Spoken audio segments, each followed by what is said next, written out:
Foi? Vou começar um pouquinho.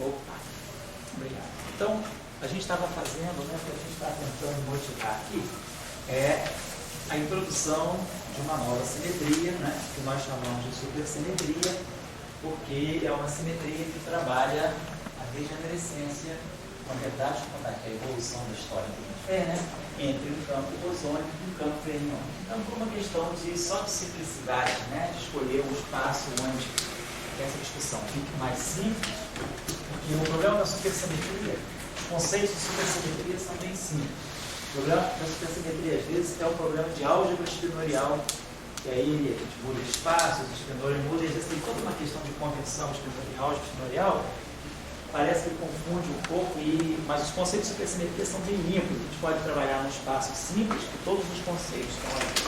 Então, por essa razão, e também até porque hoje, né, a gente sabe que 3 dimensões, né, são dimensões de espaços que apresentam muito interesse. A gente sabe que sempre, já desde a época, né, da Chad Simons, da década de 80, início de 90, 3 dimensões despertavam interesse, mas depois, por outras razões, novos resultados interessantes apareceram em 3 dimensões. Mais recentemente, cerca de 3 anos atrás, em 2007, o Item publicou um trabalho interessante, onde, até o título do trabalho eu acho que era Quantum Three-Dimensional Gravity Revisited. Ele reconstitui um pouco a discussão da gravitação em 3 dimensões, em conexão com essa proposta, com essa equivalência BS, CFT. Então, 3 dimensões acabam sendo dimensões que têm também algum interesse em situações físicas concretas. Então, a gente começou a trabalhar a supersimetria em 3 dimensões, porque é um espaço onde a supersimetria ela é bem simples, mas todos os conceitos estão aí. Então, a ideia nossa foi, nós partimos da ideia de que vamos colocar um campo bosônico e um campo fermiônico no mesmo multiplexo. Então, n igual a 1 significa que nós temos uma supersimetria nesse espaço tridimensional e vamos tentar realizar essa supersimetria em termos desse espaço. Aí nós falamos também, já trabalhamos isso nas 2 aulas anteriores, desse término, desse campo fermiônico, esse campo espinorial, que é um campo espinorial de Majorana. E vimos que em 3 dimensões, essa representação de Majorana pode encontrar uma representação de Majorana, na qual o espinor que é sujeito à condição de Majorana é um espinor real.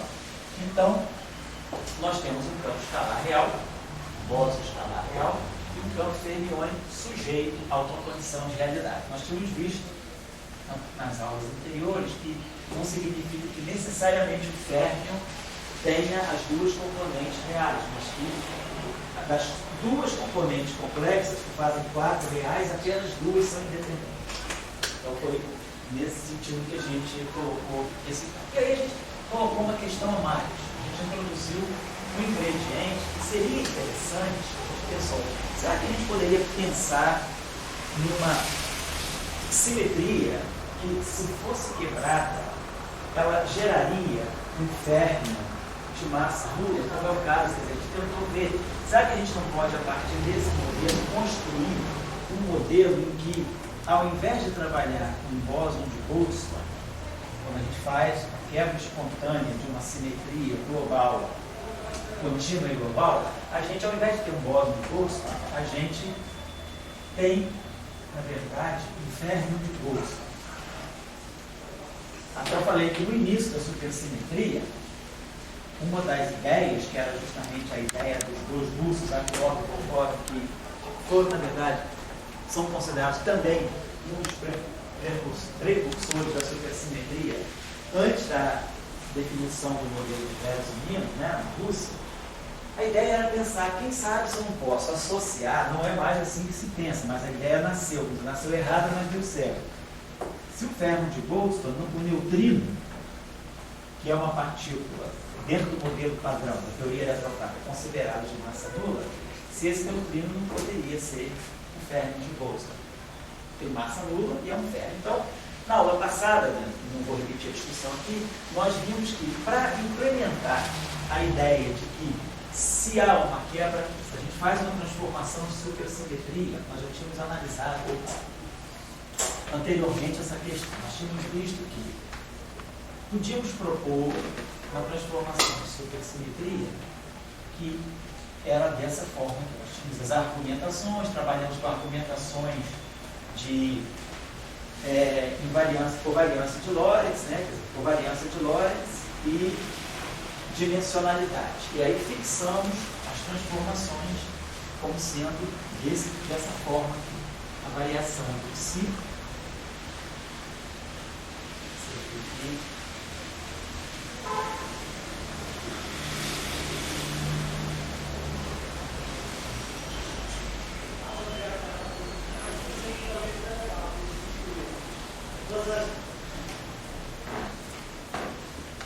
então, a gente já tinha estudado um pouco as propriedades dos términos de Majorana, e aí vimos que esse parâmetro espinorial que define o parâmetro que faz que governa, né, a transformação de supersimetria, ele também é um espinor de Majorana, então esse X também é um espinor de Majorana, e por serem espinores de Majorana e objetos de natureza grassmanniana, componentes que anticomutam, né? Então sempre que a gente tiver um objeto desse tipo, se alfa, se beta, ou menos, se beta ou se alfa, as componentes fermiônicas todas, a mesma coisa vai acontecer para você pegar uma componente do psi, uma componente do epsilon, passar, trocar a ordem desses números, eles são anticomutantes. A mesma coisa acontece com o epsilon, por exemplo, se a gente pegar uma componente específica, né, ao quadrado, isso aqui dá zero, pegar, por exemplo, a componente epsilon alfa ao quadrado, isso aqui dá igual a zero. Aqui não tem som em alfa, né?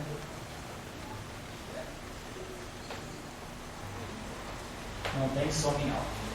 É a componente ao quadrado. Bom, então, a gente está propondo essa questão. Bem, na aula passada a gente teve cuidadinho se esse cara aqui é real, essa transformação, a variação desse término aqui é real, e a gente viu pegando o complexo conjugado desse cara, isso aqui é real. Esse cara é Majorana.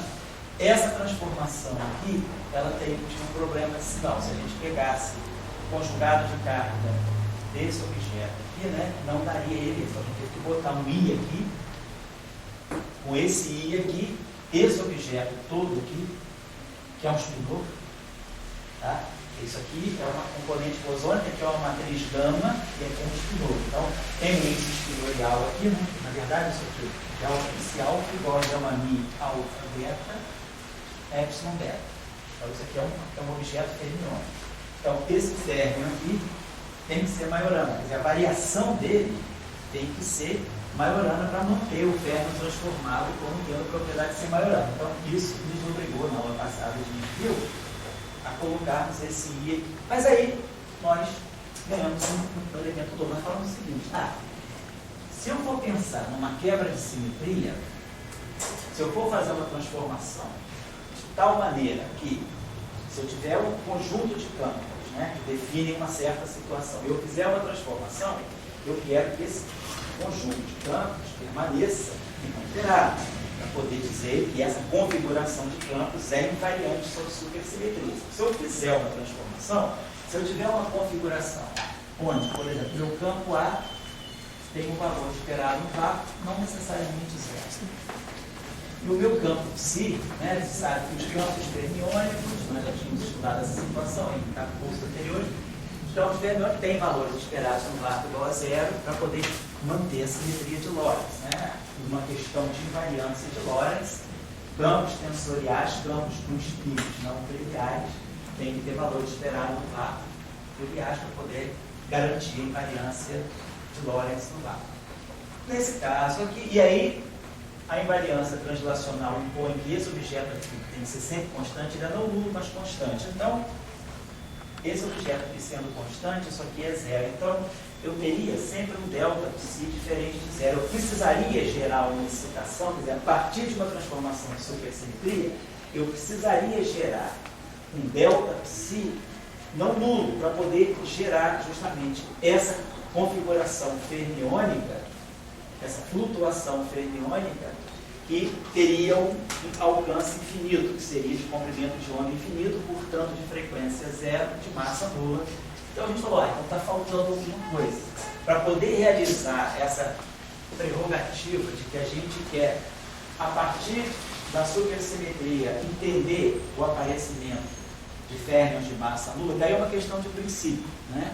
A teoria, o princípio de Gauge, em muitas situações, né, em 4 dimensões, por exemplo, o princípio de Gauge, ele descreve bem o fato do fóton não ter massa. Não significa que a invariância de Gauge proíba, né, o campo de Gauge de ter massa, mas em 4 dimensões, no caso abeliano, um fóton é de massa nula, a gente entende qual é a simetria de Gauge. A simetria quiral é uma simetria que também garante a existência de objetos de massa nula, mas a gente queria chegar a uma transformação de simetria em que nós entendêssemos o férmion de massa nula como o férmion de Boltzmann. E aí a gente pensou, a única saída que nós encontramos, a saída mais simples, né, mais imediata que nós encontramos na última aula passada, seria introduzir aqui, isso aqui tem que ter um caráter fermiônico, então aqui tem um caráter espinorial fermiônico, introduzir aqui um novo campo escalar real nessa transformação. Então, se esse campo aqui é maiorano, se essa parâmetro aqui é maiorano, esse cara é real, esse objeto aqui continua sendo um espinôide maiorano. Então, a gente precisou alargar esse chamado múltiplo eixo da supersimetria, introduzindo esse termo novo, porque aí a gente sabe, se esse campo escalar aqui assume um valor esperado no lado não nulo e constante, né, porque por invariância translacional tem que ser constante, então quando eu fizer, a partir de uma configuração em que eu tiver, por exemplo, A também não nulo, psi nulo e F não nulo, se eu fizer essa transformação, esse objeto aqui, delta A é zero, ou psi é zero. Então, o valor de A não muda. Mesmo que A tenha valor diferente de zero, quando eu faço uma transformação em cima desse A não nulo, delta A é zero. Então, permanece invariante. Esse cara aqui, o A é constante, essa derivada mata. Mas se esse cara aqui é não trivial, aparece um delta psi. Então, o psi que era zero, na configuração de partida, ele ganha um delta psi não trivial às custas, né, do F.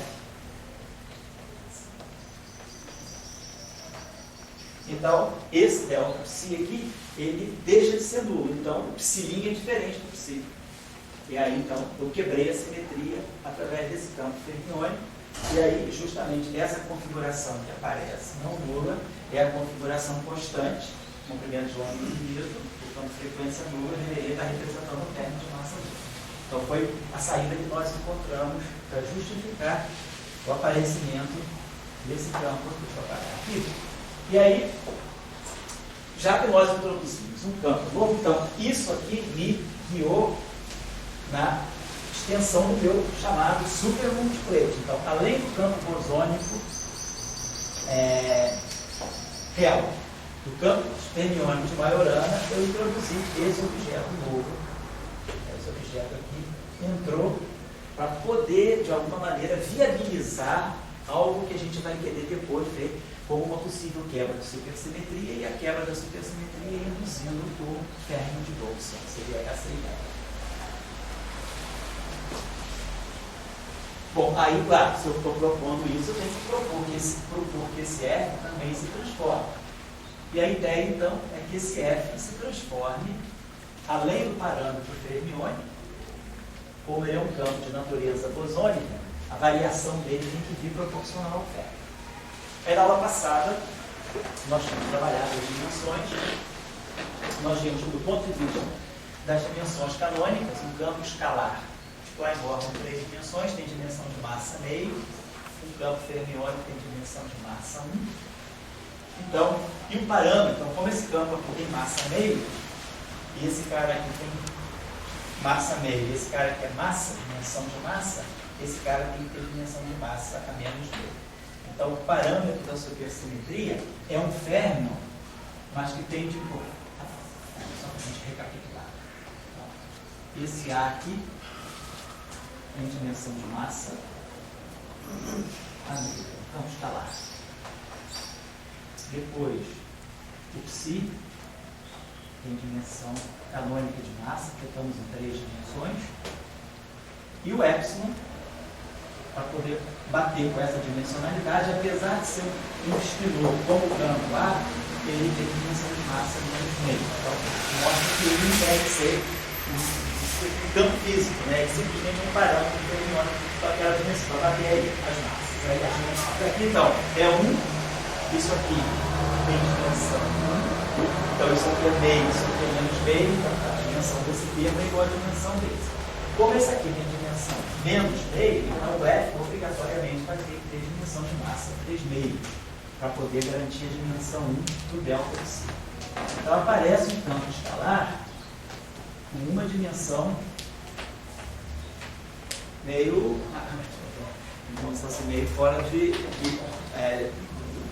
daquilo que é usual, meio fora de naturalidade. Dimensão de um campo escalar, a gente espera em 3 dimensões, é massa meia. Então, essa dimensão aqui é fora dos padrões.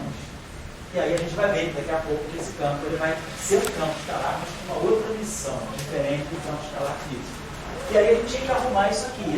Esse lado aqui vai ter dimensão de massa 3,5. Eu quero uma transformação linear, então esse Psi aqui vai trazer uma dimensão de massa 1 e esse aqui dimensão de massa menos meio. Então o lado direito, construído apenas em termos de Epsilon e Psi, ele deve ter dimensão de massa meio. Para eu reconstituir a dimensão de massa 3 meios desse lado, eu preciso jogar uma coisa que tem dimensão de massa 1. Aí nós vimos, bom, o que a gente não pega aqui é derivado do campo. Mas aí para bater com a invariância de Lorentz, a gente vai botar a matriz gama. Então a gente acabou colocando desse modo. Aqui a gente colocou o Epsilon, gama mi, dmi, si. Em termos de dimensão, a gente toquei. Então, ficou menos meio, 1 dá meio, meio, 1 dá 3 meios, que bate com essa dimensão. Aí a gente queria, como F é real, eu quero que a transformação de supersimetria não quebre o caráter real do campo F. Então, eu quero que delta F seja real. Então, a gente quer que... Vamos escalar de Lorentz, né? Quero que seja real. Então, a gente, para poder tirar complexo, né, o conjugado complexo desse cara aqui, tirar o estar disso, o espaço espinorial é a mesma coisa que tirar o barrado. Se eu quero ver se não me lembro, tem que pegar aqui o barrado. E aí o barrado de Dirac, ele vai pegar Mi, Si barrado, gama Mi barrado, gama Mi, e Epsilon barrado é. Aí lembrando agora, como o Epsilon é maiorano, e esse espinor é maiorano, nós sabemos que existe uma relação para espinores de maiorano anticomutantes que me permitem trocar a ordem dos espinores do bilinear. Isso aqui é menos Epsilon barrado, gama mi, demix. Então, o complexo conjugado, o conjugado complexo, né, desse objeto é menos ele. Então, esse objeto é puramente imaginário. Então, eu boto um I aqui. O I ou menos I, não sei, depois a gente vai pegar alguns sinaizinhos ainda para acertar. Então, vamos dizer, em termos de realidade, propriedade de realidade, em termos de propriedade de dimensão, parece que as dimensões estão casando. O que a gente podia fazer, então, agora, só para poder... tem um conjunto de transformações. A gente quer construir alguma coisa invariante, que sempre o programa é esse, põe as transformações e constrói as invariantes. O que nós vamos dizer que é invariante sobre supersimetria? Como é que nós vamos definir um princípio de invariância supersimétrica? Daqui a pouco a gente vai falar. Então, vai necessariamente, isso aqui são apenas fórmulas. A gente pode botar parâmetros aqui, vamos dizer que a gente coloca aqui, sei lá, um parâmetro alfa, um parâmetro beta, um parâmetro gama botar um outro véu, então a gente pode botar aqui em metros, né? Vamos botar aqui um parâmetrozinho, qualquer um parâmetrozinho lá. Então, vamos dizer assim, esse alfa, beta, gama e A, na verdade, são coeficientes numéricos, né?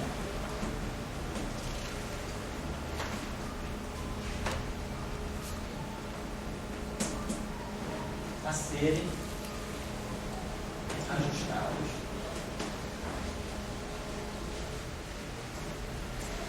de acordo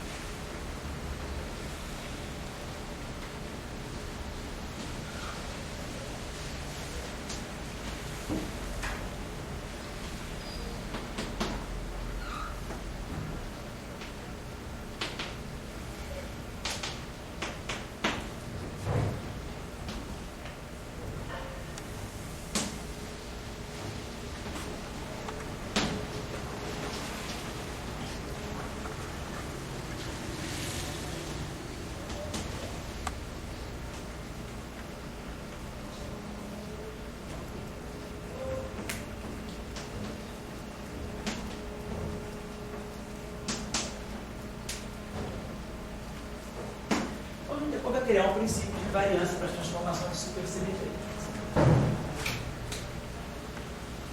Tá bom? Então, tchau.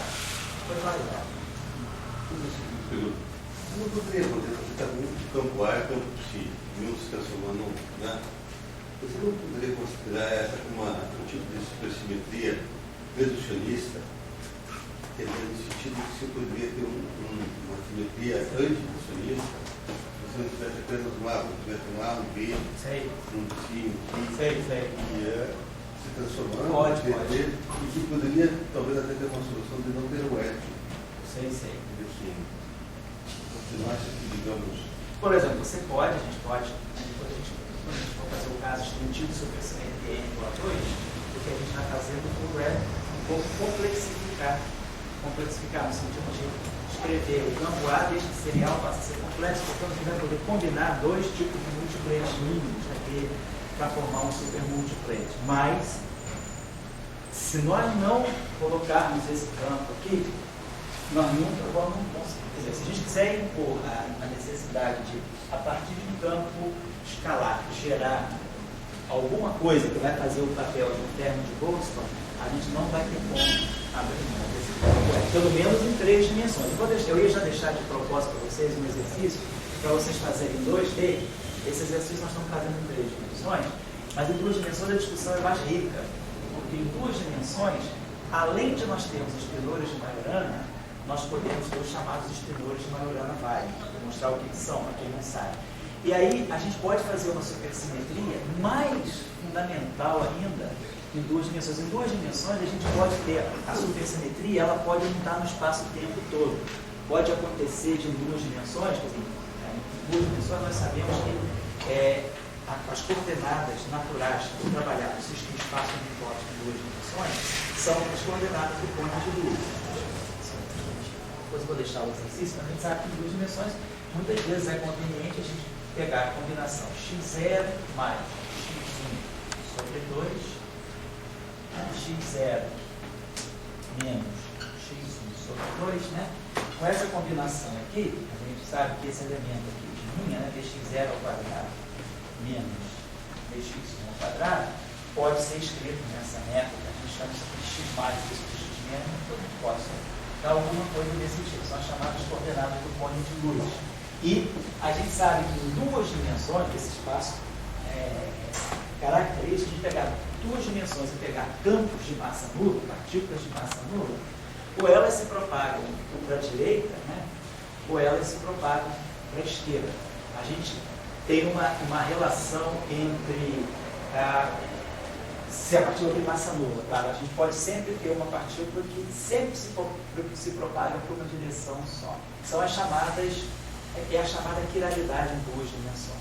E aí em 2 dimensões pode acontecer de eu ter supersimetria só numa direção do cone de luz e não na outra. Então é uma coisa interessante. Isso aí é um ingrediente muito importante na construção das chamadas supercordas heteróticas. Quando se construíram as cordas heteróticas, né, na época, né, no período de construção das teorias de supercordas, 84 e 85, a construção das supercordas heteróticas, elas vinham um pouco dessa observação de que em duas dimensões, que são justamente as duas dimensões tipo worldsheet, você consegue botar supersimetrias numa direção do cone de luz e não na outra. E isso aí amplia muito a discussão da supersimetria em duas dimensões. Então, justamente para vocês treinarem um pouco esse exercício que a gente está fazendo em 3 dimensões, eu vou, no final, mais desse primeiro tempo dessa aula, eu vou encaminhar, postar para vocês o exercício em 2 dimensões, e aí essa discussão que a Dória está levantando, ela vai ficar, vocês vão estar diante de uma situação em que vocês podem se perguntar, será que eu posso fazer uma supersimetria mínima, sem precisar colocar o campo F, por exemplo? Então isso aí depende um pouco das características do espaço onde você está. Mas a discussão procede nesse sentido. Agora em 3 dimensões, em 3 e em 4 dimensões, não se tem como abrir mão disso. Claro, desculpa, agora terminar o discurso, né? Eu estou mostrando um modelinho assim, muito primário, né? Construído com a mão, assim, tirando do bolso aquele mínimo de coisa que a gente pode fazer isso. A iniciação científica, aquele mistério, deixa o cara saber que estudou, tá? Para fazer isso. Então não tem nenhum aparato típico de teoria de campo. Então é um modelo mais simples. Então você pode perguntar, mas será que isso não é uma característica desse modelo que eu estou escrevendo? Ou tem algum princípio mais fundamental por trás que me diz que em 3 dimensões, em 4 dimensões, eu não posso deixar de introduzir o campo F? Eu diria assim, tem um princípio mais fundamental por trás, que caracteriza as 3 e as 4 dimensões, que me diz que eu preciso sempre colocar esse campo F, e o princípio fundamental que está aí é a contagem dos graus de liberdade. Certo? Então, em 2 dimensões, do cone de luz, né, quando a gente trabalha em 2 dimensões, as partículas passam a ter um caráter. A gente pode falar de alguma coisa que é meio grau de liberdade. Se a gente fala 1 grau de liberdade, no escalar de massa nula, né, em 3 dimensões, em 4 dimensões, tem 1 grau de liberdade. Pega a equação de Klein-Bott. Ela chama de φ igual a 0. Então, esse cara que tem uma componente real, é 1 grau de liberdade que eu botei. Tem ele, tem o momento dele. Mas se a gente vai para 2 dimensões e a gente introduz fermions, se a gente pega não a equação quadrática, mas a equação linear como a equação de Dirac, se a gente pega a equação de Dirac e leva para 2 dimensões, eu vou induzir esse resultado hoje para vocês, se a gente leva a equação de Dirac para 2 dimensões e diz que esse fermion, que por exemplo é um fermion de vai left or right, então o fato dele ter quiralidade left or right amarra também a direção para onde ele se propaga. Por exemplo, se a gente tiver um fermion left, ele só vai caminhar para a direita.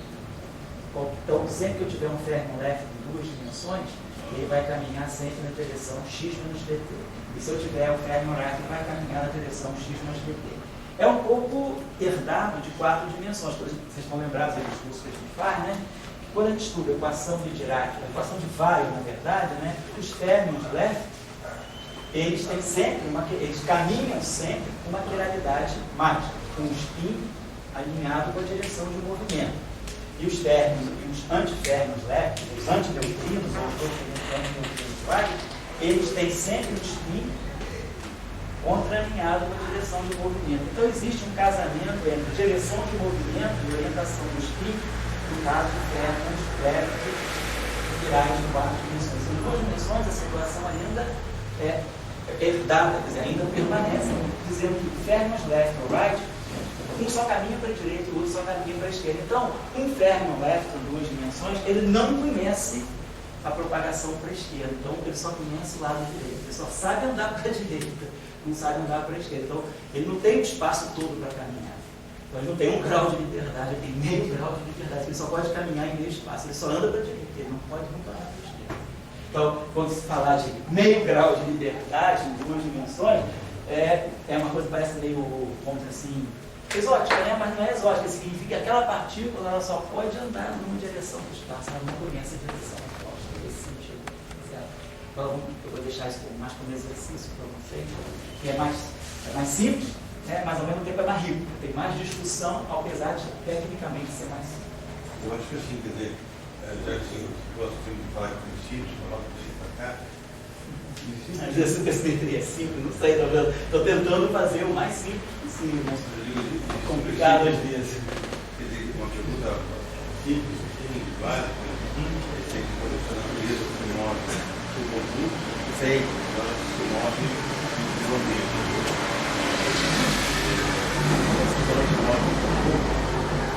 Deveria fazer simetria do conjunto. São duas coisas bem diferentes. No mesmo tempo limite da natureza move do conjunto, é um tipo de dinâmica. De uma certa maneira, a supersimetria, não sei assim, não sei se é mais filosoficamente ou até mesmo mais tecnicamente, mais matematicamente falando, ela, de uma certa maneira, ela pensa mais no conjunto, porque ela quebra um pouco essa polarização que a gente faz entre fermions e bósons, ela já abre mão disso. Então, vai ter sempre um conjunto de férmions e bósons que são degenerados. Então, nesse sentido, a supersimetria. Se vocês quiserem ler trabalhos interessantes sobre isso, eu vou mandar um e-mail para vocês, eu tenho a lista de vocês, se alguém me lembrar, no final da aula, o professor Nambu, ele escreveu uns trabalhos muito interessantes. Nambu, que é um cara assim, que faz física mesmo, física genuína, né? Ele fez uns trabalhos muito interessantes mostrando aspectos de supersimetria em supercondutores. Então, ele pega lá, muito interessantes os exemplos, assim, ele descobre no comportamento de uma mecânica quântica os férmions, os elétrons, né, de um supercondutor, ele mostra que tem um conjunto ali, né, que ali a situação é de conjunto mesmo. Né? Na supercondutividade, os elétrons deixam de ser condutores individuais e passam a conduzir em pares, né, ordenados, que são os pares de Cooper. E ele mostra que tem uma supersimetria subjacente a essa formação desses pares de Cooper. É um exemplo interessante de uma possível aplicação de você compreender certos mecanismos em matéria condensada através da supersimetria. Isso é um trabalho bem interessante. O trabalho é só de física. Ele faz o mínimo recurso possível de matemática, faz aquele mínimo recurso, mas é muito interessante. E acaba que a supersimetria, ela nasceu em física de partículas. Ela nasceu para resolver problemas em física de partículas, mas, vamos dizer, nessa era, até o LHC não mostrar para que veio, a supersimetria está aparecendo mais em situações de matéria condensada do que em situações de física de partículas. Mas não temos ainda nenhuma evidência direta de uma supersimetria no mundo das partículas fundamentais. Mas a gente já tem várias evidências, né, de supersimetria, de comportamento supersimétrico em sistemas de física da matéria condensada, em sistemas de física atômica, física nuclear, espectros, né? Certas simetrias do espectro nuclear, certas regiões, elas mostram claramente a existência de uma supersimetria. São os trabalhos do Yaquela, né? Yaquela, lá de meio, ele tem uma série de trabalhos interessantes sobre evidências da supersimetria em física nuclear. Depois tem os trabalhos do Nambu sobre a questão da supersimetria em supercondutores, e tem os trabalhos também do Subas e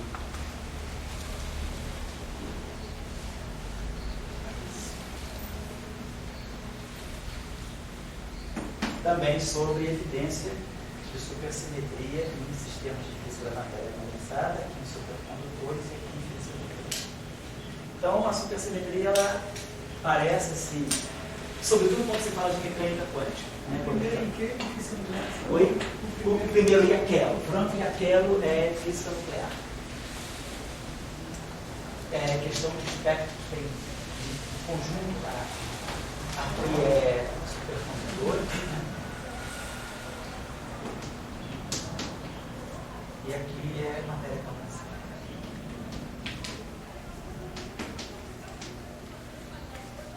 Tem outras assim, né? Vocês podem procurar já evidências interessantes de supersimetria em outras situações. Agora, claro, até agora não apareceu nenhum elétron escalar, nenhum quark escalar, nenhum Higgs fermiônico, né? Nenhum fotino, nenhum ruíno, nenhum gueijino, nenhum deutralino, nenhum chatino, nenhum gravitino. Todos os hinos ainda estão guardadinhos lá no LHC. Espero que... Aí vai ser o triunfo da supersimetria em física de partículas. Ela veio para física de partículas, mas ela não se mostrou na física de partículas. Estou só dizendo assim, não sei se vai aparecer, mas é interessante que tem evidência de supersimetria, que no fundo, cara, não é que a supersimetria ajuda assim, vamos dizer assim, às vezes um ataque, né, que se faz a supersimetria, vamos dizer, é uma teoria muito matemática, ou é uma teoria fora da realidade. Cara, é fora da realidade você discutir a essência do que é um bóson e do que é um ferro? Porque a supersimetria faz isso. Ela se coloca essa questão, até que ponto o meu espaço, a gente hoje que vive tanto, sim, já fez tantas odisseias espaciais, aí já averiguou tantos espaços em matemática, né, que são aplicados em física, né, tanta busca de espaços diferentes, matéria condensada mesmo, ferromagnetismo, modelos de Hopf, tem todo mundo aí que se preza trabalha com alguns espaços exóticos, né? Tem essa coisa do espaço. O ferro e o bóson, eles são muito ligados àquilo que é a topologia e a geometria do espaço. Então a supersimetria, no fundo, ela questiona isso. Até que ponto o férmio é tão diferente do bóson? Será que não existe uma instância de férmios e bósons que possam estar mais próximos do que a teoria quântica de campos prega? A gente está falando de relatividade e mecânica quântica. Quer dizer, quando a gente introduz relatividade e mecânica quântica, a gente chega, né, por ter os princípios fundamentais da teoria quântica de campos, pelos axiomas fundamentais, a gente chega no teorema que relaciona espinho estatístico. Então, férmions, objetos de extensão inteiro, uma estatística, né, uma estatística de Fermi-Dirac, que é outra estatística de Gaussiana.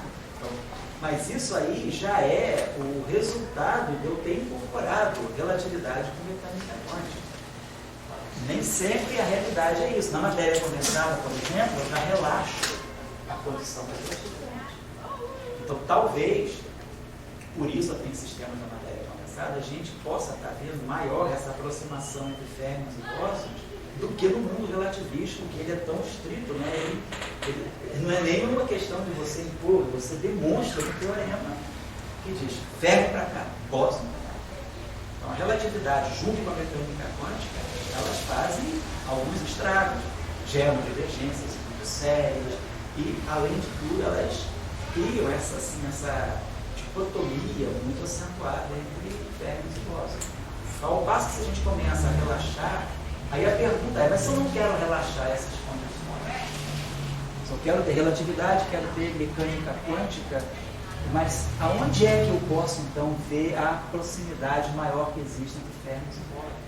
Então, não vai ser na teoria quântica de campos de partículas, na teoria de cordas, você já abre um precedente que te permite também uma comunicação maior entre férmions e bósons. Então, o que a gente tem que entender é que até que ponto isso realmente é a natureza, ou até que ponto eu estou diagnosticando a natureza com um remédio que tem um efeito colateral muito forte.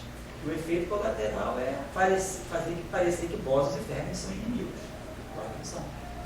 Então, é um pouco essa discussão da supersimetria. A supersimetria ela vai lá na essência do que é um férmio, do que é um bóson, e você vai entender essa essência nas propriedades do teu espaço. E aí a gente não pode abrir mão disso. Toda física tem um espaço e tempo. Pode ser até o espaço euclidiano, mas é um espaço. Então, por mais simples que ele seja. E a gente sabe que a boa física, em geral, não está no espaço tão simples. A gente sabe que a gente precisa refinar um pouco a nossa noção de espaço. A gente precisa introduzir alguns espaços matemáticos interessantes, não triviais, não senso comum, para a gente poder já tirar uma boa física. Né? Sabe de exemplos assim, na prova não tem pensar.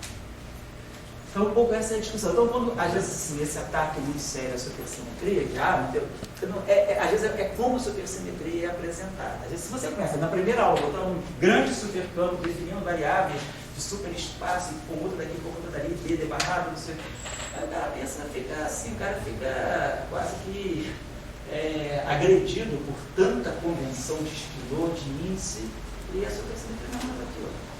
Aqui você simplesmente tem uma linguagem que você precisa adotar. Mas a essência da supersimetria é discutir férmions e bósons no mesmo multiplano, é discutir até que ponto férmions e bósons podem ser regenerados ou não.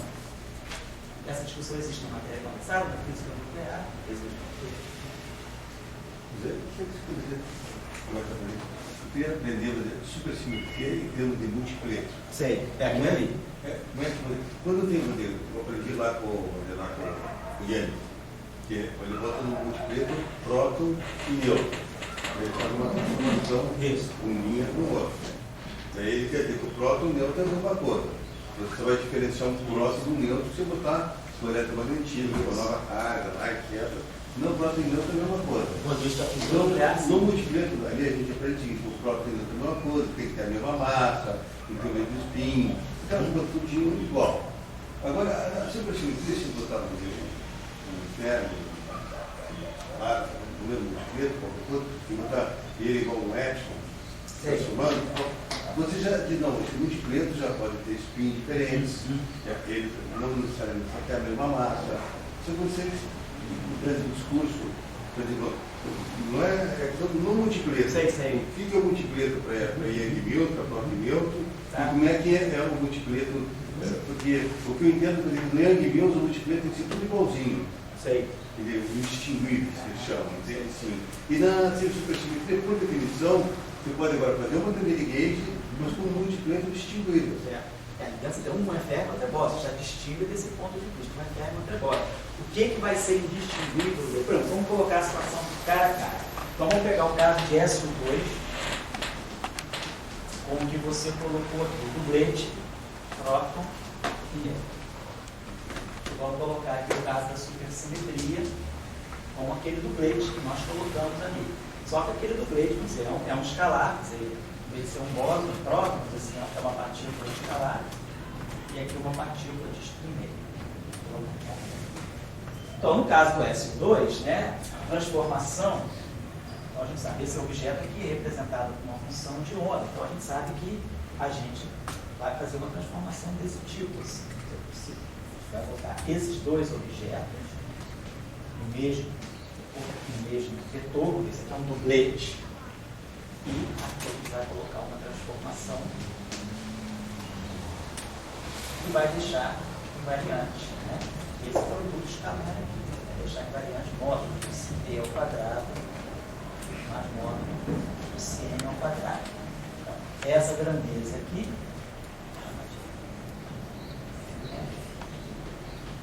então eu criei, tem uma transformação que mistura esses dois, mas que gera esse princípio de invariância. O princípio de invariância associado a essa transformação é esse. Então isso aqui impõe que a gente deva ter que essa matriz S é unitária e tem determinante 1 que nós quisermos que essa transformação possa ser obtida continuamente por deformações a partir da identidade. Então, e aí, o que isso aqui está me dizendo? Qual é a consequência disso aqui? A consequência é que se eu tiver esse objeto aqui for uma função de onda, então eu vou ter um hamiltoniano, vamos chamar esse objeto aqui de C maiúsculo para evitar. Eu estou dizendo que eu tenho esse objeto aqui. Então, esse aqui é o cilinha, né? Vai ser S, C é o dublete, C é o vetor coluna de C, C. Então, eu tenho um hamiltoniano, e vai estar fazendo um hamiltoniano, e eu vou estar estudando desse hamiltoniano os estados, né, estacionários, por exemplo. E aí a gente está dizendo o que significa essa simetria. Significa que a minha ideia é, quando eu construo o hamiltoniano, nós sabemos que o hamiltoniano são formas quadráticas, né? Construir um hamiltoniano, que eu quero que meu hamiltoniano seja invariante. Eu quero, meu princípio de invariância é que a energia do meu sistema seja invariante quando eu faço uma troca desse tipo. Então eu vou querer, né? Eu vou querer, vamos dizer, pode que esse operador S, vou botar aqui, bota o operador 1, que no espaço das funções de onda representa essa transformação. Vou botar isso aqui, tudo vou multiplicar essa equação, ambos os membros, por esse objeto 1 aqui, que é quem faz a transformação. Essa transformação aqui é feita em cima do psi, E essa transformação aqui é feita no espaço das funções de onda. Então, se o hamiltoniano é invariante, automaticamente a gente vê que esse objeto aqui, eu posso passar assim uma constante, escalar, né? Do ponto de vista dessa transformação. Então, o psi e psi têm a mesma energia. Então, a invariância que a gente põe, né, para esse bilinear aqui, ela está me dizendo que no final de tudo eu vou ter estados diferentes com a mesma energia. Então, a ideia da invariância, da degenerescência, vem daí. Agora, na supersimetria, a diferença vai ser... Aqui não. Bom, aí como você lembrou bem, esse cara tem spin meio, esse cara tem spin meio. O spin não distingue esses caras. O que distingue esses caras é a carga eletromagnética. Mas eu estou num mundo onde a interação eletromagnética não está ligada. Esses objetos estão interagindo através de um campo de força, através de uma interação que não é eletromagnética. Então a carga elétrica não tem repercussão. E aí a invariância vem justamente por isso. Eu não posso distinguir carga positiva de carga nula, porque eu não tenho como introduzir uma interação via carga elétrica. A massa também. Aí as massas são iguais, porque as energias... Então, degenerescência em energia, vamos dizer, no mundo relativístico, significa massas reagindo real. Vamos pensar desse modo. Na supersimetria, a única diferença que tem é que quando eu vou fazer essa transformação, quer dizer, esse objeto aqui está misturando spin meio com spin meio. Então, esse objeto aqui é um escalar, do ponto de vista da análise tensorial do espaço-tempo, ao passo que aqui não. Então, aqui vamos pegar aquele analzinho que a gente tinha lá, o ΔA é epsilon psi. Então, eu já tenho uma transformação, o que é diferente da supersimetria, que a transformação dela já não é mais de natureza escalar, é uma transformação de natureza espelhorial, fermiônica. Então aí garante que esse cara tem um spin, esse cara tem outro, e o spin desse aqui compensa esse para dar igual a esse. E aí, mas aí a mesma coisa vai acontecer. Se a gente tem uma invariância por supersimetria, a gente vai poder, de uma certa coisa, a gente fala que tem esse multiplete, a gente está colocando a função de onda do lado e a função de onda do psi no duplete. Então, esse raciocínio aqui continua, porque a supersimetria, então, vai me dizer o hamiltoniano é invariante, nós vamos querer em supersimetria, justamente, que a supersimetria deixa o hamiltoniano invariante. E aí, se o hamiltoniano fica invariante, eu vou ter estados distintos com a mesma massa. Então, a supersimetria é uma supersimetria do espectro.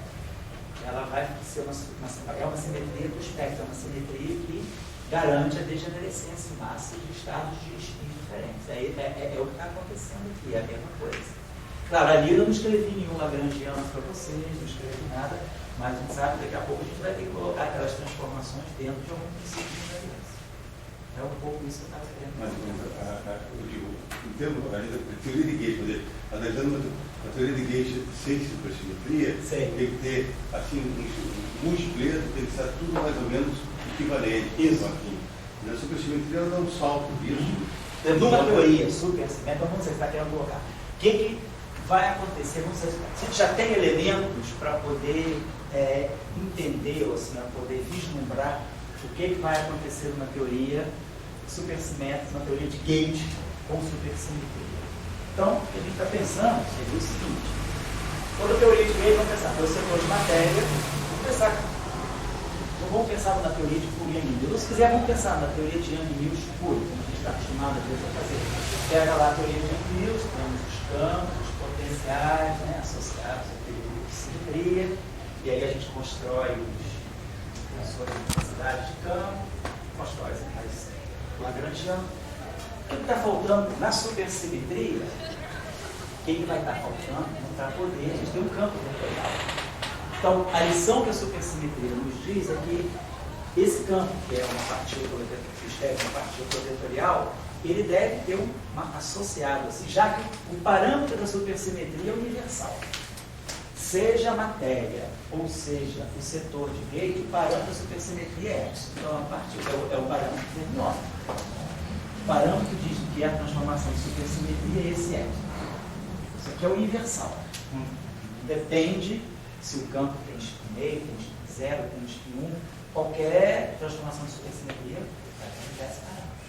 Então, se eu tenho que fazer uma transformação em cima desse cara aqui, e essa transformação é de supersimetria, então eu sei que do lado direito quem vai estar induzindo essa transformação é esse parâmetro, vai estar descrevendo essa transformação.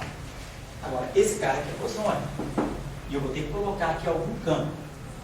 Nós estamos fazendo supersimetria em realização linear. Eu quero que as transformações sejam lineares nos campos. Então, não tem jeito, tem que aparecer um único campo aqui. Se esse objeto aqui é vetorial, e esse objeto aqui é fermiônico, esse objeto aqui tem que dar conta de fazer esse lado aqui, esse lado vetorial. Então, não tem como, já que o parâmetro é universal, no momento que eu aceitei que aquilo ali pode ser uma boa transformação de supersimetria, esse campo que eu vou colocar aqui, já pode imaginar. Eu vou poder fazer esse cara aqui, um índice vetorial, e aqui eu tenho um espinor, o único jeito, da maneira mais trivial, seria eu colocar aqui um gama ali, e aqui colocar um espinor, lambda. Então eu formaria alguma coisa desse tipo, epsilon barrado, gama e lambda. Da maneira assim, mais terra-terra possível. Tenho um parâmetro de supersimetria? Tenho. Gero um vetor, isso aqui comporta-se como um vetor do ponto de vista do grupo de Lorentz, e isso aqui é um fermo, estudou. Então, estou fazendo essa combinação. Então eu sei que o meu multiplete de supersimetria, ele vai ter, se eu tenho uma teoria de Yang-Mills supersimétrica, no supermultiplete, onde eu tenho os campos de Yang-Mills, eu vou ser obrigado a colocar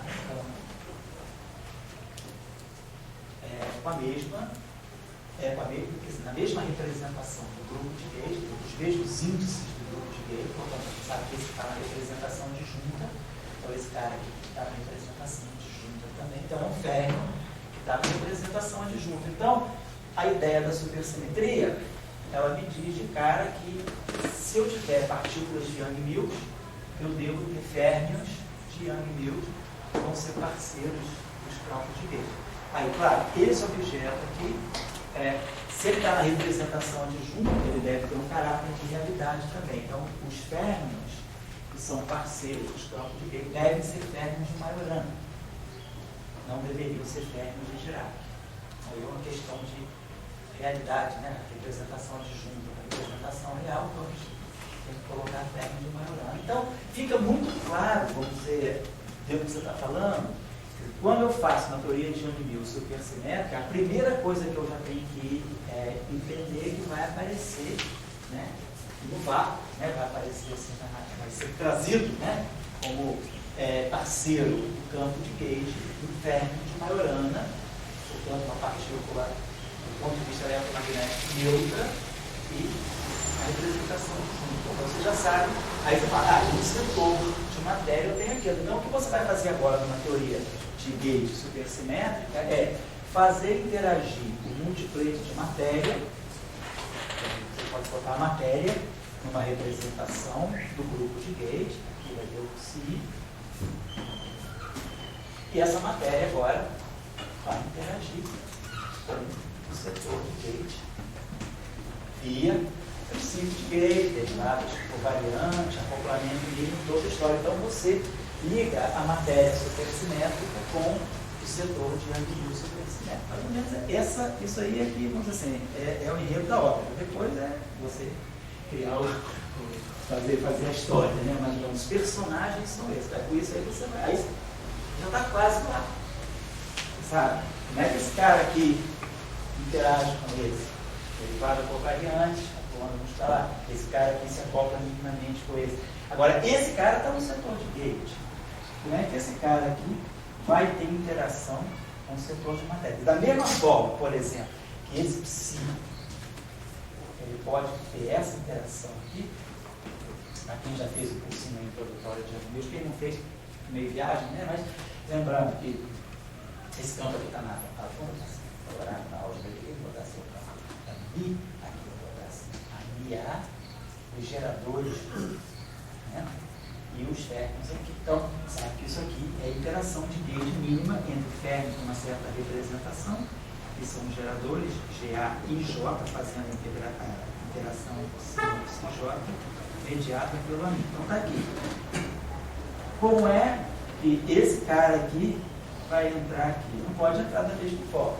Então, como é que você pode criar uma interação onde esse campo de gate aqui pode estar aqui interagindo com esse escalar aqui? Então, pode pensar da seguinte maneira. Uma maneira é que já pode, a partir disso, aqui, desenhar o tipo de interação que o lambda vai ter. Então, a gente sabe que a interação de Young Mills é renormalizada. Então, eu espero poder construir interações renormalizadas. Interações renormalizadas entre términos são interações do tipo local. Então, esse campo de gate aqui ele pode interagir da seguinte maneira. Posso botar aqui um se barrado. Vamos pegar aqui. Boto o gerador aqui, o lambda. E aqui eu boto o campo A. Então eu tenho uma interação. Isso aqui já está me dando um caráter escalar. Se barrado, lambda. Isso aqui é ferro, isso aqui é ferro. Se barrado, lambda é um escalar de Lorentz. Isso aqui, mas como é que eu vou botar os índices de Young Mills? Então eu tenho CI, tá? Campo lambda A substituindo o AMA. Não tem gama Mi aqui, tem geradores do grupo de Young Mills, GA e J, a J. Então isso aqui é uma interação de Young Mills típica entre a matéria, bilinear na matéria e linear no campo de gauge. Bilinear na matéria e linear no campo de gauge. Só que quando, vamos dizer assim, o gaugino interage com a matéria, ele interage via um acoplamento tipo local, dois términos e um escalar. Mas então, eu estou querendo dizer que é tudo muito natural na supersimetria. Do momento que você sabe que ele é um múltiplo de matéria, e você já prevê direitinho quem é o múltiplo de Young Mills, o que você vai ter agora é que colocar esses objetos em interação via interações de gauge. Você sabe escrever todas as interações de gauge entre esses objetos. Agora, claro, tem um dado a mais, que depois a gente vai apurando. O grosso a gente está fazendo. Pergunta é, a constante de acoplamento que está aqui, deveria ser a mesma que está aqui, a gente vai ver que para poder ter invariância da ação sobre supersimetria, essas constantes de acoplamento vão ter todas que convergir para um só. Mas, de uma certa maneira, é assim, é com isso aí que você constrói uma teoria de Young Mills sobre esse método. Para mim, uma coisa assim, que foi notável em relação ao Young Mills foi o conceito de diversidade. Eu acho que a física é totalmente baseada em Young Mills, né? E uma simetria, vamos dizer que não toca nesse conceito de diversidade, que é uma das moléculas, como eu falei, da árvore e da natureza. E a simetria, a supersimetria, ela foi no conceito de diversidade até lá na frente, muito mais do que. E havia talvez outros conceitos de diversidade, simetrias, de próprios campos da natureza, diferentes, que poderiam apresentar diversidade. Então, eu acho que a supersimetria, ela mostrou um exemplo assim, claro de que a simetria ela pode atingir a noção de diversidade. E talvez pudesse ter diversidade mais simples entre a supersimetria e o colocar o seguinte, que às vezes a gente, assim, meio folcloricamente, a gente associa simetria à perfeita igualdade, né? Tudo igual, tudo indistinguível. Então você está querendo dizer que a simetria não necessariamente, ela não impede que as coisas sejam iguais. Eu acho que a simetria ela entra no sentido, como é o caso da supersimetria, ela entra no sentido de respeitar as diferenças, de harmonizar as diferenças. Né? As diferenças existem, próprio é próprio, neutro é neutro, mas a simetria de gauge, a simetria S12, a simetria isotôpica, ela harmoniza a diferença que tem entre o próprio, ela consegue coexistir dois objetos diferentes. É a mesma coisa com a supersimetria. Então a diversidade é assim. Essa é uma grandeza. Mas eu acho que isso é um pouco das simetrias em geral. Mas eu não sei se eu estou correto no que eu estou falando. Se eu pegar uma teoria de Young Mills, a primeira teoria de Young Mills, ela tem a simetria igual. Você distingue as coisas, botando uma outra, interação. Sei. Mas enquanto você está sobre aquela simetria, quando a gente propõe... Pois é o seguinte, eu estou entendendo a linguagem. Você está querendo falar um pouco de Darwin, eu sei um pouco dessas coisas, assim, como só... Diversidade. Não, Gil, mas eu diria o seguinte, dentro do que você está colocando, você estaria falando o seguinte, a simetria de Young-Mills, ela estabelece uma simetria que vai, vamos dizer assim, trabalhar as pequenas diferenças dentro de uma espécie. A supersimetria, ela já amplia, quer dizer, ela é uma simetria que vai trabalhar e vai colocar, harmonizar as diferenças entre espécies diferentes. Então, você está colocando uma espécie que é fermiônica, uma espécie que é bosônica, e dizendo, ó, essas duas espécies, elas têm algo em comum. A supersimetria faz isso. Já a simetria usual, não. Ela não é só espécie humana, é só espécie humana. A outra não é só espécie vegetal, é só espécie vegetal. A supersimetria, ela consegue mostrar, sei lá, o que o humano tem de vegetal, sei lá, alguma coisa assim. Ela coloca espécies diferentes, eu penso dessa forma. Eu vejo um pouquinho mais nos livros que eu pergunto. Quando se bota o próprio Neutron no Young-Mills, você não está pensando em diversidade. Aí, mas eu acho que eu estou. Aí que está. Quer dizer, eu acho o seguinte, vamos. A gente sabe, né, que o próton tem carga. Tudo bem, você está falando assim, eu não estou pensando em diversidade, porque naquele mundo, se eu considerar só a interação nuclear, a carga eletromagnética não existe, então eu não estou pensando na diversidade. Próton e nêutron. Próton e nêutron são o mesmo objeto do ponto de vista do SO2. São. Mas eu já estou abrindo. Então, eles se transformam, são degenerados. Agora, eu sei que, na verdade, o próton tem uma massa um pouquinho menor do que a massa do nêutron. Então, eu não digo nem a carga, mas já a diferença de massa é o primeiro fator. Massa do próton, a massa do nêutron, é a diferença de 1/1000 praticamente. Mas tem. E aí, como é que eu vou atribuir essa diferença de massa de 1/1000? É uma ruptura da ideia da simetria. Mas a simetria é tão forte, por isso que eu digo que ela harmoniza as diferenças, que a própria simetria te permite calcular que a diferença é de 1/1000. Você, para calcular a diversidade entre o próton e o nêutron, você de uma certa maneira, você entende que tem uma ruptura da simetria, da situação de simetria exata.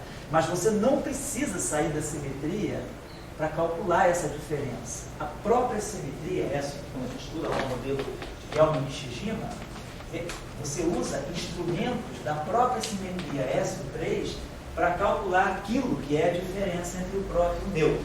Então, o que eu estou querendo dizer, que parte a questão da carga elétrica, que eu acho que é uma questão mais radical, a simetria ela é tão forte que até as diferenças que você detecta naquilo que deveria ser um multifrete totalmente degenerado, perfeitamente degenerado, essas diferenças elas são controladas pela própria simetria. Então, tem um SO3 coordenando essa diferença que ocorre no interior do multifrete entre o próton e o nêutron, de tal maneira que o próton e o nêutron, em uma primeira abordagem, são indistinguíveis, mas a própria simetria ela tem mecanismos para dizer, não, o próton está um pouquinho abaixo do nêutron e essa diferença de 1 MeV em 940 MeV, eu sei como calcular usando a própria simetria. Então, você não sai da simetria. Então, nesse sentido que eu digo que a simetria harmoniza um pouco a diferença. Existe a diferença, existe, mas ela própria já organiza essa diferença. Então, nesse sentido, se você falar de simetria absolutamente exata, eu concordo com você. Correto, quando a gente em física não consegue fazer nada sem apoio de uma simetria. Então, você diz, bom, eu faço esse apoio dessa simetria, sei que são diferentes, mas tem uma simetria em comum, começa a fazer dali, e daí eu boto uma proporção ali, começo a entender um pouco, fazer meu modelinho. Mas digamos o partido que eles, no caso, eles não seriam diversos. Mas aí você precisa da simetria como uma base de trabalho para buscar uma diversidade. Então, na supersimetria é diferente.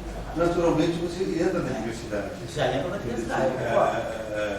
E que é a característica também da teoria de Gauge anticondicionista. Você naturalmente se entra na diversidade.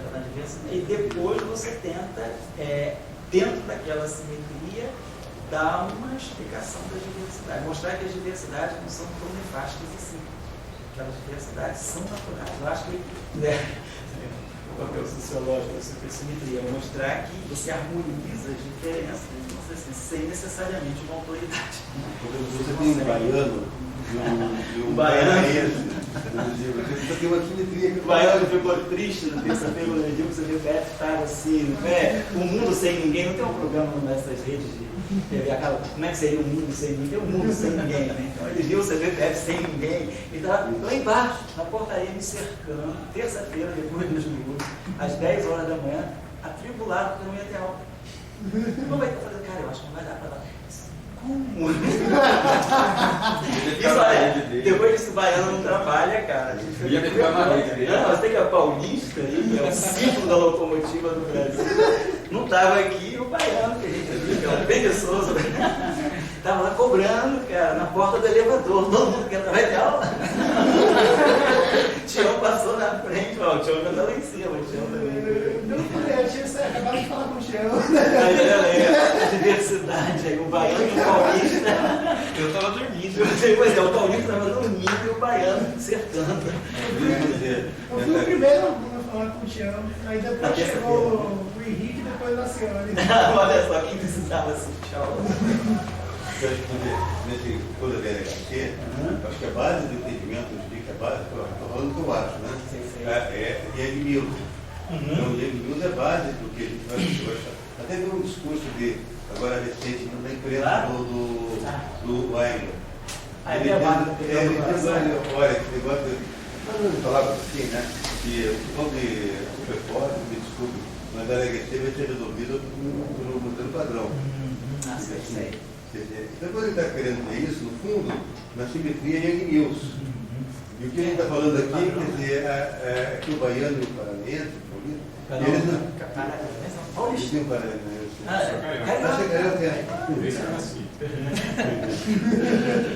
Eu pego o baiano. Paraenses são eles. Mas a Yang Mills não tem a naturalidade. Não, entendo. A simetria é interessante. Porque existe um ponto aí. Em vez de ir para cordas, como é que você consegue a lei de Yang Mills? Assim, talvez o LHC precisa hoje em dia de pesquisas além de Yang Mills do que das dimensões, das cordas. Você é baiana também, né? Você é Sou. o Érico